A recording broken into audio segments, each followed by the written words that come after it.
Hey, what's going on guys, Pog here and welcome to today's video. In this video I'm going to go ahead and go with my sister for her first Mercedes Service A. I just want to make this video to show you guys what to expect from your Service A. So yeah, let's go ahead and get into it. Alright, so this one here is a 2018 Mercedes-Benz GLA 250. This is actually my sister's car and today it's going to be its first service, okay? So right now it's gonna be Service A. Let's see how many kilometers she has. I'm gonna go ahead and start the engine. So the car has been almost a year old and it has 16,175 kilometers on it. In this video, I just wanna show you guys how much it actually costs when you take it to its first Service A maintenance in Canada. So let's get started.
Alright guys, so we have picked up the car and now are currently home. So let's go over with what has been done to the car and how much it costed. So here's the car. As you can probably tell, it has received a car wash. Now this mark here has been there for a couple months now. I think somebody ended up hitting it with their door or something. Possibly a white car. Now the dealership did do a interior cleaning, which is very appreciated. Let's go ahead and take a look at the driver's side. Shut the door. So there you go. You know, they kind of washed the floor mats, which is awesome. Here's the other side. It's not excellent, but you know, it's better than nothing. Looks like it's also vacuumed the vehicle.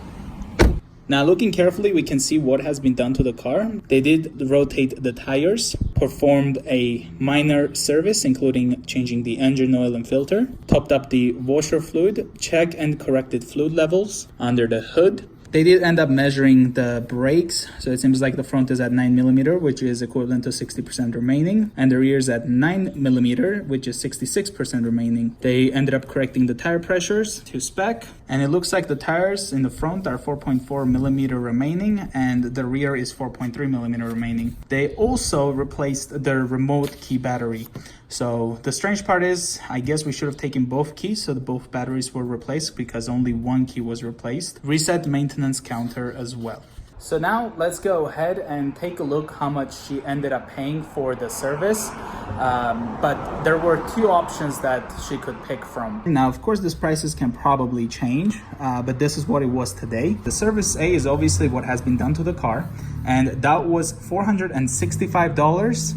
and plus taxes. Now there's the service B example, which is gonna have also brake fluid. So the second service, which is next year this time, is actually $721 plus taxes. Then we have service A, which is basically A, B, and A. Service A for the third one is going to have a sunroof service, and that's going to be $505 plus taxes. Now, of course, if you guys are looking into purchasing a GLA 250 for Matic, those are basically right now what the prices are for the maintenance. The total for this service was $838.95, so that's actually a prepaid. So with the GLA 250 in Canada, you do have a $799 package, which basically gives you the 3-year prepaid maintenance. And if you do look at the math and you do the math yourself, you're gonna see that it is well worth it to purchase the 3-year prepaid service, because that's $799 plus tax versus, just the service B being $721. So let's assume you guys have already purchased a GLA 250 last year, just like my sister did, and you have declined the 3-year prepaid maintenance package. As of right now, if you are doing your service A, the first service, you do have the option to either pay the $465 plus tax for service A, or you can pay the entire $799 plus tax, which will give you all those 3-year maintenance. And again, if you guys do the math, you can see it's well worth paying the $799 up front. Now, when I was buying my car and when my sister was buying the car, it was kind of interesting to know how much the maintenance will cost in Canada. So right now, that's why I'm making this video, because there's people who would like to purchase a car like this, but they're a bit afraid of the cost of the maintenance. And so I hope this video was helpful and it was informative. If you guys know more information about Mercedes services, let me know in the comments below. But that's basically it. I hope you guys enjoyed it. I hope it was helpful, and I'll see you guys in the next one. Bye, guys.